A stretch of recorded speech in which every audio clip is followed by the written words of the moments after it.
Aqui, nessa manhã, mais uma vez aqui na frente, agora como pregando, levando a palavra de Deus, é um conforto realmente saber que Deus me acha apto para isso e por isso Ele me põe aqui na frente. E também a Maria Rosa que escalou e a todos que estão por trás. Para mim é uma honra porque é um dom que eu tenho, que Deus me deu e que eu gosto de usar aqui. Usar na causa de Deus, realmente. E nessa semana, nesse trimestre, a gente está estudando uma lição muito interessante, né, irmãos? Vou puxar um pouquinho da lição agora de manhã. A gente está estudando sobre a origem do mundo, como ele foi criado, como foi a ordem da criação, o que veio primeiro, o que veio depois, por que foi tudo assim, né? Por que foi criado primeiro os mares, a terra, a vegetação, depois os animais, o homem. E a gente vê, nessa lição, a gente está vendo como Deus é incrível. Como Deus é um Deus perfeito, que Ele não erra. Ele tem ordem, Ele tem amor, Ele tem bondade, Ele tem misericórdia para cada um. E Ele tinha um plano para nós, que éramos sermos seres perfeitos, seres em total comunhão com esse Deus. Mas em algum ponto dessa jornada, o homem caiu, o homem pecou. E o pecado entrou na vida da humanidade. O pecado se instalou e impregnou como um vírus, que atinge a um computador, ou um vírus que atinge a um humano com uma doença. E nós, por causa disso, sofremos com isso até hoje. E antigamente, até hoje em dia, muitas pessoas, por causa desse vírus, por causa desse pecado que entrou no Jardim do Éden, ainda negam a existência desse Deus. Ainda preferem pôr outros deuses na frente desse Deus. Preferem adorar, talvez, objetos, talvez eles criam outros deuses para substituir a esse Deus. Tudo isso por causa daquele pecado que aconteceu. E isso não acontece só hoje em dia, não acontece só antigamente, isso sempre veio acontecendo. A Bíblia relata casos de homens que tinham outros deuses que não eram o Deus verdadeiro, o Deus dos exércitos. Vamos abrir nossa Bíblia lá em Jonas, capítulo 1, versículo 5.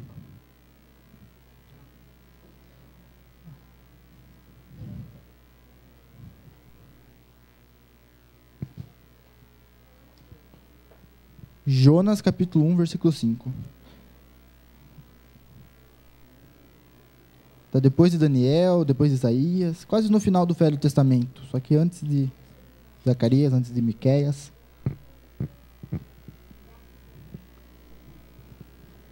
Jonas, capítulo 1, versículo 5.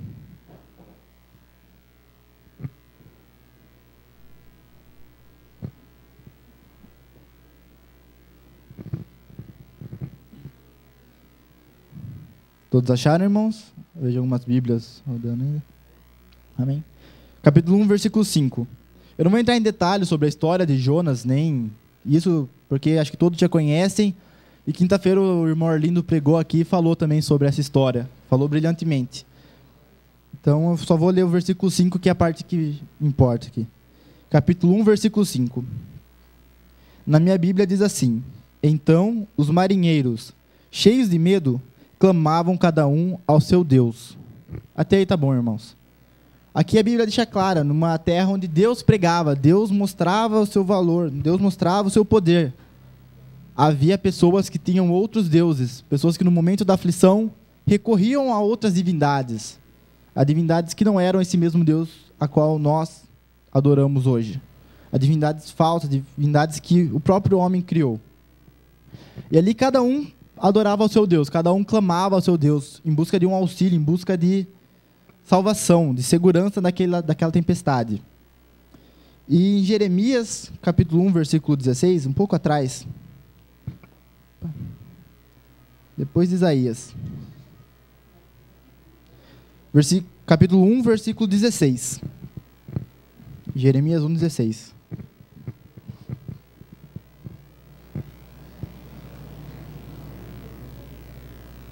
Está ali um pouco para trás de Jonas. Depois de Isaías. Capítulo 1, versículo 16. A minha Bíblia diz assim, ó: Pronunciarei contra os moradores destas as minhas sentenças, por causa de toda a malícia deles, pois me deixaram a mim e queimaram incenso a deuses estranhos. e adoraram a obra de suas próprias mãos. Aqui Deus deixa bem claro, por causa de toda a malícia deles, pois deixaram a mim. O povo estava deixando Deus de lado, o povo não estava mais adorando ao verdadeiro Deus, o povo não estava mais prestando culto àquele que realmente os criou. Queimaram incenso a deuses estranhos. Aqui o povo já estava caindo na idolatria a outros deuses que não tinham poder nenhum e que eles se agarravam firmemente por uma necessidade de ter um Deus, só que eles não gostavam do modo do Deus verdadeiro. Eles queriam um Deus que eles pudessem encaixar os seus defeitos, encaixar os seus pecados e que tudo ficasse bem. E aqui ainda fala, e adoraram as obras de suas próprias mãos. Quer dizer, o homem fazia um Deus com a sua própria mão e ele adorava. O homem dava mais valor às obras que ele fazia, dava mais valor ao seu trabalho do que ao trabalho que Deus tinha feito. E muitas vezes isso acontece. As pessoas não dão real valor aos milagres que Deus tem feito na nossa vida. Muitas pessoas falam que Deus não faz mais milagres nos dias de hoje. Deus não mais se manifesta como antigamente. Deus não abre mais mar vermelho. Deus não faz mais cair o maná do céu. Deus não faz mais uma coluna de fogo nos proteger à noite e uma coluna de nuvens nos cobrir durante o dia. É verdade. Isso a gente não vê. Mas Deus não deixa de fazer milagres na nossa vida. Nós nascermos é um milagre. Quantas crianças não são abortadas logo no útero da mãe? Quantas crianças não morrem no momento do parto? Nós nascermos é um milagre. Acordarmos a toda manhã é um milagre. Pensa só o seu coração bombear sangue para o seu corpo inteiro. O seu pulmão se encher de ar para dar a vida para você respirar. Isso é um milagre. Na lição com os adolescentes a gente discutia, Deus é tão perfeito que Ele faz milagres todos os dias. Porque se a terra tivesse um pouco mais de oxigênio, o fogo queimaria tanto, consumiria tanto oxigênio, que seria impossível você apagar qualquer brasa que tivesse. E se tivesse menos oxigênio do que tem, a gente viveria num efeito estufa insuportável. O calor não permitiria a gente viver nessa terra. A posição da terra em relação ao sol, um pouco mais perto do sol nós morreríamos queimados, um pouco mais longe morreríamos congelados. Deus é perfeito. Deus ele faz milagres, muitas vezes milagres invisíveis aos nossos olhos. Muitas vezes Ele nos protege de algo e nós não vemos, nós não damos valor. Isso para nós já é comum, isso para nós já é normal. E as pessoas muitas vezes negam isso e põem outros deuses na frente de Deus, porque falam que Deus não existe, porque Deus é incapaz, Deus não faz nada por mim. E acabam pondo outros deuses, assim como era antigamente.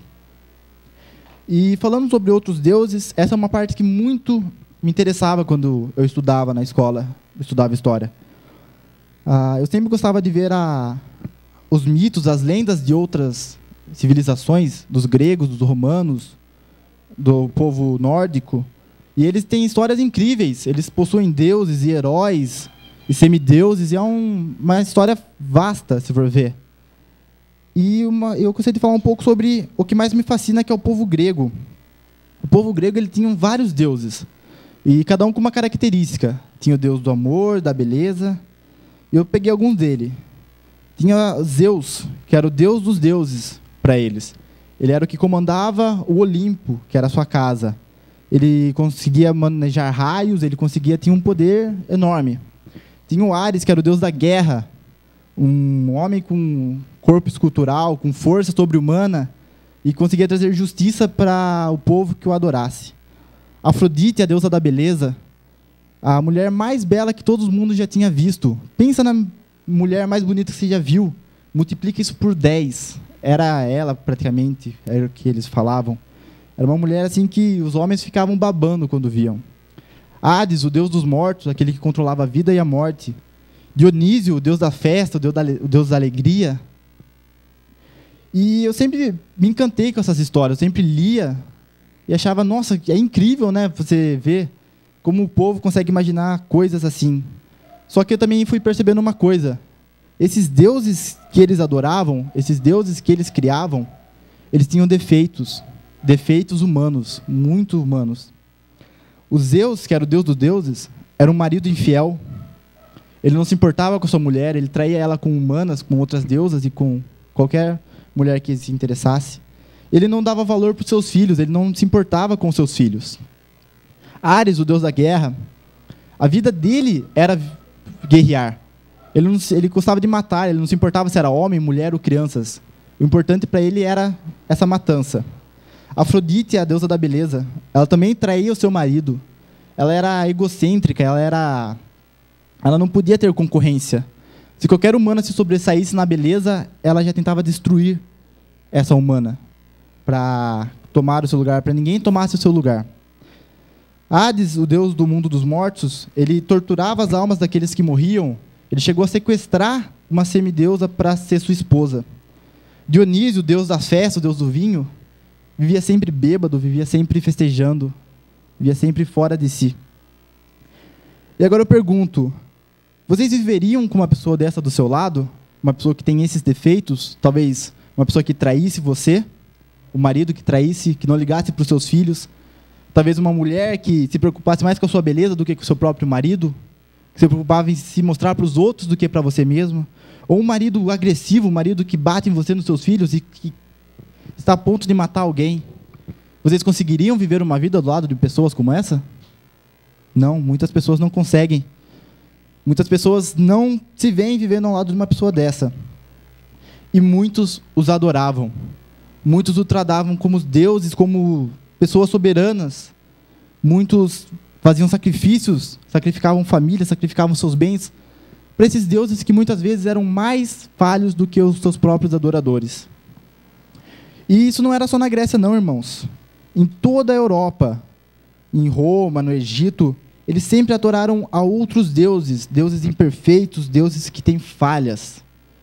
Deuses que muitas vezes falham com o homem e muitas vezes querem ser melhor que o homem. Muitas vezes querem ser melhor que a sua criação. Querem dominar a sua criação por medo, por receio. Querem forçar eles a adorar. E as pessoas assim o adoravam. E por que as pessoas o adoravam, esses deuses?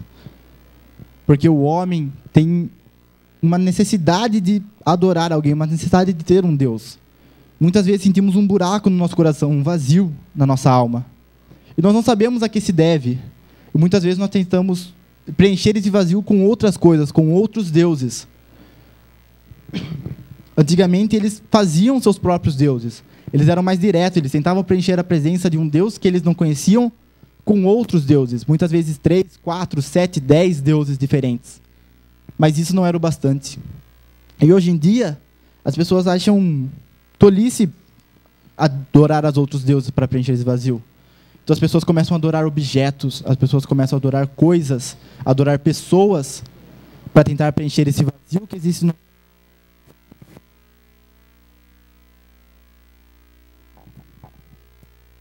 E isso é verdade, irmãos. Quer ver alguns exemplos? Muitas vezes as pessoas trocam amigo, família, as pessoas trocam Deus para ficar na frente de um computador, na frente de uma TV. Quantas pessoas preferem muito mais ficar assistindo uma novela, um filme, do que vir da casa de Deus? Pessoas preferem ir a festas, a baladas, costumam falar, do que vir à casa de Deus. Lá é mais divertido, lá é mais alegre, lá tem mais pessoas que eu conheço, lá tem mais música, lá tem mais diversão. E muitas pessoas saem de lá mais vazios do que entraram antes. Muitas vezes mais tristes, mais sem sentido a sua vida. E não querem vir aonde eles conseguiriam preencher esse vazio do seu coração. Muitas vezes Deus está chamando, Deus está aqui pronto para descarregar esse peso que você tem na sua costa, preencher esse vazio que você tem no seu coração. E as pessoas preferem ir a lugares errados, preferem jogar a sua vida fora através dessa diversão mundana. Pessoas preferem ter amigos populares e ser populares do que ser o crentinho da turma, do que ser aquele que é zoado, aquele que é sempre a chacota. As pessoas ficam, lá vai o pastorzinho. Não pode ver você com uma Bíblia que já faz piada. Não pode ver você, não pode saber que você vai na casa de Deus, na igreja, que já tiram sarro de você. E muitas vezes as pessoas preferem esconder isso. Preferem fazer coisas erradas com seus amigos, preferem mostrar para os seus amigos que são uma pessoa totalmente diferente, por medo, por vergonha, por receio. E isso são só alguns exemplos, tem vários outros exemplos que a gente pode falar de pessoas que trocam a Deus e põem outras coisas na frente de Deus. Por vergonha, medo, por não conhecer realmente. E, ultimamente, está na moda pessoas que se denominam ateus ou agnósticos. Pessoas que não possuem Deus nenhum, não adoram a nenhuma divindade. Falam que, por si só, ele consegue viver. Ele não acredita em reencarnação, ele não acredita em ressurreição, ele não acredita em céu, inferno, nada. É essa vida, a gente vive, morre e acabou. E muitas pessoas ainda se declaram ateus, talvez por um amigo, talvez por um parente, talvez por alguém, e acha legal. Ah, tá todo mundo sendo, por que eu não posso ser também? É interessante, né? Tipo, não depender de ninguém, eu sou dono do meu nariz, eu faço o que eu quero, não tem lei que me proíbe, não tem isso que fala que eu não posso fazer. Eu sou dono do meu nariz. Quantas pessoas não trocam a Deus por essa falsa liberdade e não percebem que eles saem de perto dos braços de Deus e são aprisionados pela corrente do pecado, são aprisionados pela corrente do inimigo, em busca da tal liberdade. E se você pergunta por que você é ateu, além da liberdade, muitas vezes eles criticam, muitas vezes ele aponta o dedo na sua cara e fala assim: porque a sua igreja é corrupta, porque os seus membros são pecadores, são falhos, porque a Bíblia está cheio de personagem pior que eu. Quantos personagens na Bíblia não pecaram, não fizeram coisa pior que eu faço? E daí que eu fumo, e daí que eu bebo, e daí que eu faço qualquer coisa errada? Tem personagem na Bíblia que fez coisa muito pior. Por que eu não posso fazer isso? Quem é você para apontar o dedo na minha cara, você que também tanto errou? As pessoas não falam isso? Não apontam o dedo na nossa cara e não nos julgam? E em certa parte eles estão certos, sim, irmãos. O nosso sistema político é corrupto. O nosso sistema político acaba, às vezes, corrompendo a muitas igrejas, acabam fazendo o sistema da própria igreja ficar corrupto, às vezes. Membros, líderes de igreja, pecam. São humanos, eles pecam, eles erram. É natural do ser humano errar, pecar. E a Bíblia está, sim, cheia de pecadores, está, sim, cheia de pessoas que erraram. Adão e Eva pecaram comendo aquele fruto, lá no Jardim do Éden. Caim matou seu irmão Abel. Quando a sua presença com Deus, sua comunhão com Deus, Caim e Abel, era tão grande que Deus falava diretamente com Caim. Caim conseguiu matar o seu irmão por inveja. Davi adulterou com Batseba. Davi, que era para estar na guerra, defendendo o seu povo, defendendo o povo de Deus, defendendo tudo aquilo que Deus tinha dado para ele, preferiu ficar no seu conforto do seu palácio e acabou pecando. Pedro, que viveu com Jesus, Pedro que falou que nunca negaria Jesus, pôs a mão no peito e falou: eu não, Senhor, eu não vou pecar, eu morro com o Senhor. Negou 3 vezes a Jesus. Paulo, que perseguia os cristãos, Paulo que matava muitos cristãos que declaravam esse amor a Jesus, Paulo os perseguia, Paulo os matava, os apedrejava. Ele foi criado assim. Judas, que viu os milagres que Jesus fazia, multiplicação de peixe, cura de leprosos, de cegos, coxos, traiu a Jesus, vendeu Jesus por 30 moedas de prata. Então, por que nós devemos acreditar numa Bíblia que tem tantos exemplos ruins? Por que nós devemos acreditar numa Bíblia que tem tantos pecadores, numa igreja que tem pecadores? Por que Deus permite que o pecado entrasse nesse mundo? Por que Deus permitiu? Ele poderia muito bem ter matado Lúcifer lá no céu, ter destruído Lúcifer e evitado o pecado, ou mesmo se não quisesse, podia ter impedido que Adão e Eva pecassem, era só não pôr aquela árvore ali no meio. Era tão simples tirar uma árvore do Jardim do Éden. Aos nossos olhos é simples. O pecado não entraria no mundo, viveríamos eternamente em graça, eternamente em perfeição. Seria tudo mais simples, tudo mais fácil, não seria? E sabe por que Deus não fez isso? Porque Deus nos ama e nos respeita. Como assim Deus nos ama e nos respeita? Por causa disso Ele deixou a gente sofrer? Sim, irmãos. Deus, Ele criou um ser inteligente, um ser com raciocínio. Deus criou o humano com escolhas. Deus criou o humano com o livre-arbítrio. E Ele nunca desrespeita esse livre-arbítrio. Por mais que Ele saiba que aquela decisão sua vai te prejudicar mais para frente, vai te prejudicar agora, por mais que Ele saiba que aquela sua decisão não vai te salvar, não vai levar você à salvação, Ele não interfere na sua vida. Ele deixa você fazer as suas escolhas. E Ele sabia que esse livre-arbítrio poderia fazer o homem pegar um dia.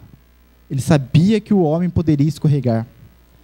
E Deus se adiantou. Deus não interferiu no livre-arbítrio. Deus fez um plano.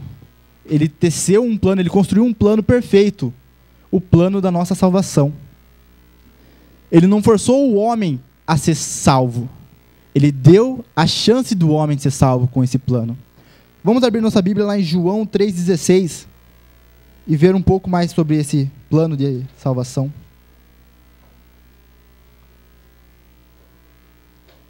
Acho que todos conhecem esse verso de cabeça já. João 3,16.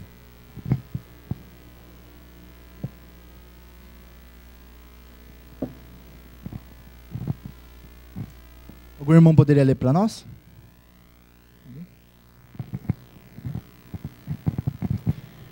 Porque Deus amou o mundo de tal maneira que deu seu Filho unigênito, para que todo o que nele crê não pereça, mas tenha vida eterna.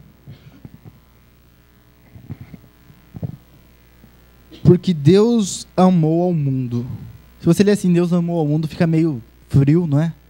Ah, Deus amou o mundo inteiro, o que ele tem a ver comigo? Por que eu sou diferente do mundo? Agora vamos trocar esse mundo. Uma coisa que eu aprendi com o Cláudio, que eu agradeço a ele. Põe o seu nome no lugar do mundo. Porque Deus amou a Áurea de tal maneira que deu seu filho. Porque Deus amou ao Carlos de tal maneira que deu seu filho. Deus amou a Silvana de tal maneira que deu seu filho para morrer por você. Mudou a visão, não mudou? Não ficou bem mais importante? Jesus morreu por mim. Jesus veio para me salvar. Vocês já pararam para pensar na maravilha que é isso? Muitas vezes nós deixamos o conforto da nossa cama, o conforto do nosso sofá, da nossa TV, do nosso computador para vir na igreja e vem resmungando. Bem que podia não ter igreja hoje, né? Sábado, acordar cedo, já trabalha a semana inteira, por que eu tenho que vir acordar cedo? Tá tão confortável a cama, quentinha, gostosinha. Não é difícil? Muitas vezes? Quando você está cansado, exausto. E Deus, e Jesus? Vocês já pararam para pensar em Jesus? Ele era perfeito, ele não sabia o que era dor, ele não sabia o que era sofrimento, ele tinha anjos ao seu redor, ele tinha Deus do seu lado, ele tinha perfeição ao seu redor. Ele vivia num lugar onde todos querem estar, onde todos matariam para estar, todos matariam para ficar. E ele veio para essa terra, uma terra corrompida, uma terra com pecado, uma terra com falhas, uma terra onde o seu próprio povo que ele veio salvar o traiu. Será que foi fácil para Jesus tomar essa decisão? Será que outra pessoa, ao invés de Jesus, faria o mesmo que ele fez? Será que ele largaria os céus para vir nessa terra morrer por alguém? Largaria todas as bênçãos, todas as glórias e viria aqui nessa terra morrer por humanos falhos, humanos que nos traem, que roubam, que matam? Será? E sabe por que Jesus fez isso? Não porque Jesus queria falar assim, não, eu fui, eu fiz. Não porque Jesus queria falar, olha, agora eu sou dono de vocês, vocês têm que vir para mim. Não. Jesus fez isso porque ele ama os humanos. Deus ama a sua criação. Assim como o Criador, Deus ama a sua criação. Imagina do que seria de várias criações se não tivesse um Criador. Existiria o quadro da Mona Lisa se não fosse o Da Vinci? Não. Existiria um avião se não fosse o Santos Dumont? Não. Várias coisas não existiriam se não fossem seus criadores. E o humano não existiria se não fosse Deus. E Deus ama essa criação de tal modo que ele deu a sua vida. Ele saiu do seu trono de graça, seu trono de paz, e veio a essa terra morrer por nós. E foi graças a isso que várias pessoas conseguiram se salvar. É graças a isso que várias pessoas se salvam hoje. A Bíblia está cheia de pecadores, mas eles esquecem de terminar essa frase. A Bíblia está cheia de pecadores que se arrependeram dos seus pecados e voltaram a Deus. Vamos abrir nossa Bíblia lá em Salmos 32.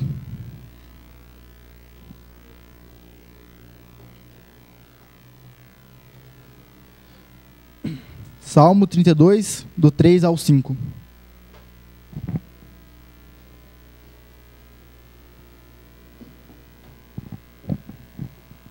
Você lê pra gente, Bia?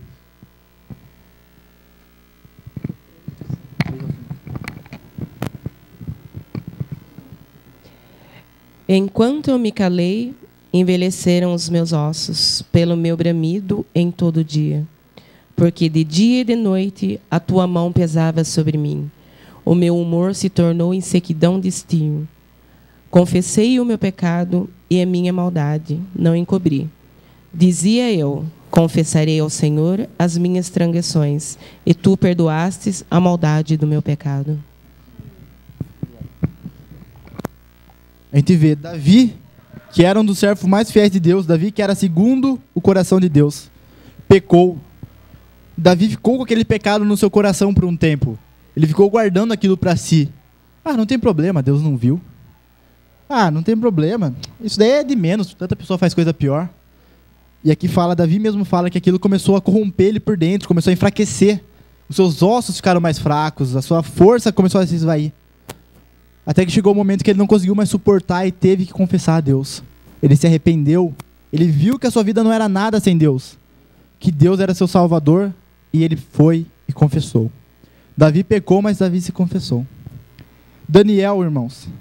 Daniel, se você for ver a história dele, é uma história incrível, você quase não vê pecado na sua história de Daniel. Mas Daniel se autodeclara um pecador. E vamos abrir nossa Daniel, capítulo 9, versículo 8. Daniel, capítulo 9, versículo 8.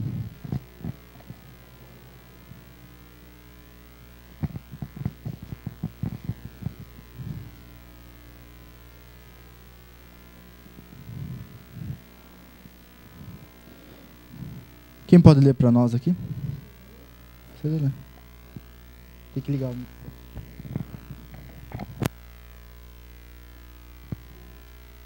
Daniel, capítulo 9, versículo 8. Ó Senhor, a nós pertence o corar de vergonha, aos nossos reis, aos nossos príncipes e aos nossos pais, porque temos pecado contra ti. Davi, que fez milagres, Davi que sobreviveu à cova dos leões.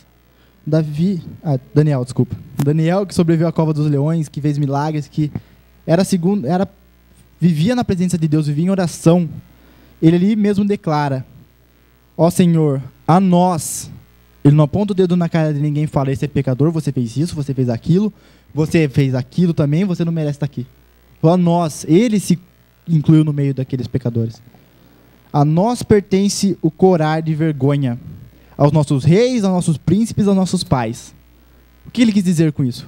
Não importa se era rei, se era príncipe, se era plebeu, não importa qual era o grau de poder, de influência que ele tinha. Todos pecavam, todos tinham seus erros. Ele não queria ser acima de ninguém, não queria ser abaixo de ninguém. Ele se inclui nesse geral. Ele fala que todos pecavam. E ele ainda diz: porque temos pecado contra ti. Ele não fala: o rei pecou contra ti, aquele cidadão pecou contra ti, aquela mulher pecou contra ti. Ele falou: nós temos pecado contra ti. Ele se inclui no meio dos pecadores, mesmo ele sendo diferenciado daqueles pecadores. Mesmo ele sendo mais próximo de Deus, ele reconhece a sua presença humana, a sua presença pecadora, e ele confessa a Deus. Pedro pecou, Pedro negou a Deus. Mas antes, quando Jesus foi chamar a Pedro, Pedro viu quão pecador ele era. E daqui eu não vou pedir para os irmãos abrirem, eu vou ler aqui. Vendo isto, Simão Pedro prostou-se aos pés de Jesus, dizendo: Senhor, retira-te de mim, porque sou pecador. Ali Pedro estava pescando com seu irmão. Estava fazendo o seu trabalho diário, conseguindo o pão da sua família, o alimento da sua família. E quando Jesus fez aquele milagre, Pedro viu o quão pecador ele era. Pedro viu o quão falho ele era. E se prostrou ao pé de Jesus, e não queria nem ficar na presença de Jesus. Jesus que estava como um homem ali, como qualquer um de nós. Ele sentiu a diferença em Jesus e viu o quão errado ele estava. Viu quão manchada estava a sua alma. Paulo também confessa os seus erros. Paulo também se considera um pecador. Quer ver?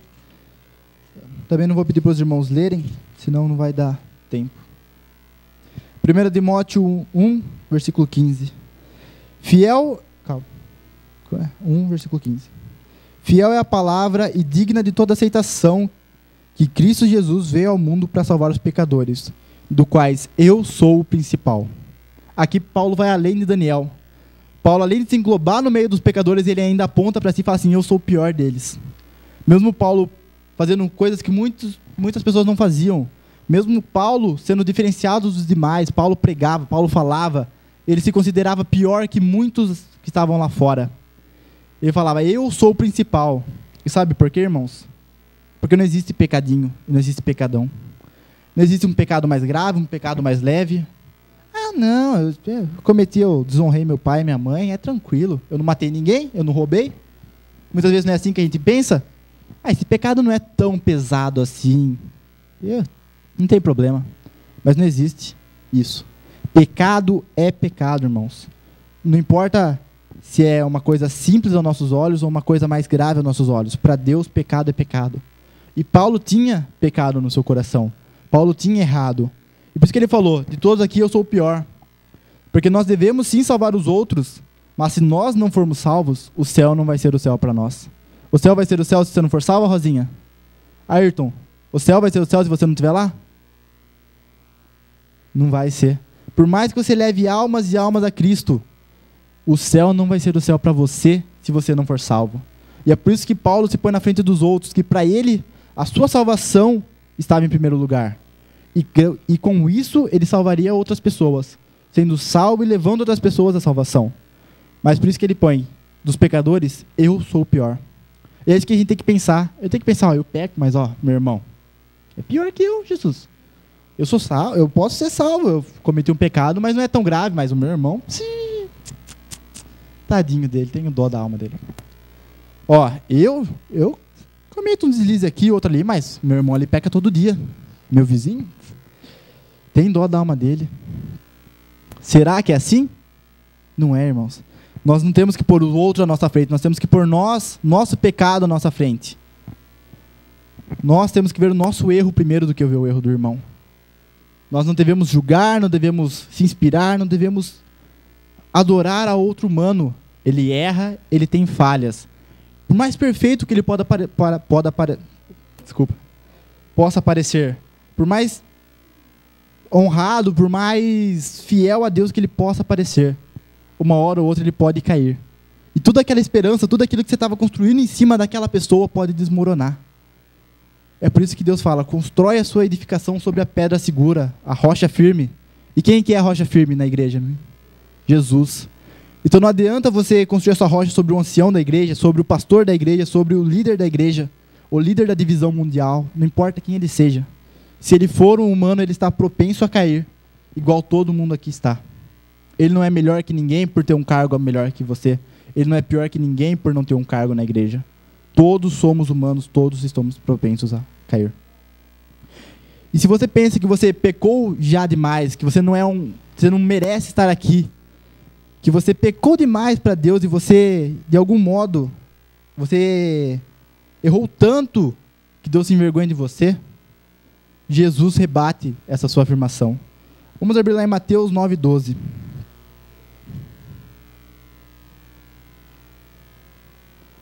Mateus capítulo 9, versículo 12.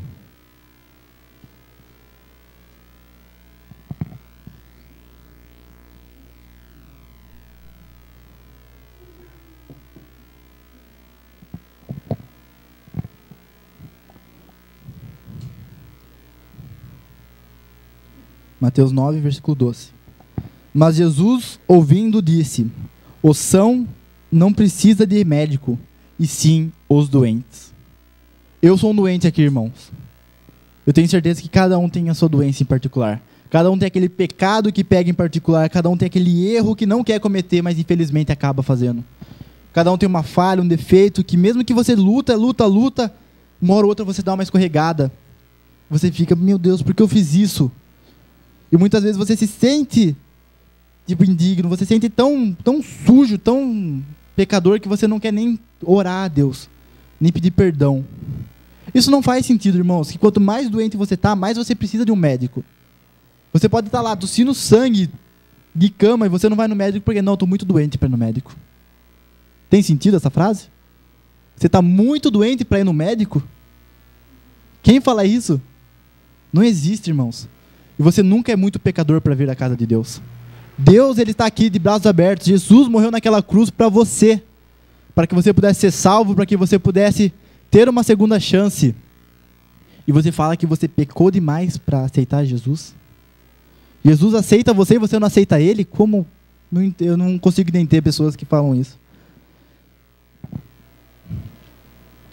Jesus disse, Deus disse, a Bíblia diz, não vamos nos espelhar em humanos, não vamos julgar os outros humanos, não vamos julgar o nosso irmão, não vamos espelhar nele. Jesus é o único que veio nessa terra sem pecado, irmãos. Jesus é o único que conseguiu vencer o pecado e morrer por nós. E por Jesus que nós estamos aqui nessa manhã, amém? Amém. E por Jesus que nós queremos mudar de vida, por Jesus que nós queremos estar um dia naquele céu, para poder agradecer pessoalmente a Jesus e falar obrigado pelo seu sacrifício, Pai. Obrigado por tudo que você tem feito. E obrigado por o Senhor não ter desistido de mim, mesmo quando eu já desisti de mim. Que nós possamos ter esse pensamento em mente. E sempre se lembrar que nunca estamos doentes demais para ir no médico. E que Jesus nunca feche as portas para nós. Esse é meu desejo, é minha oração nessa manhã. Amém.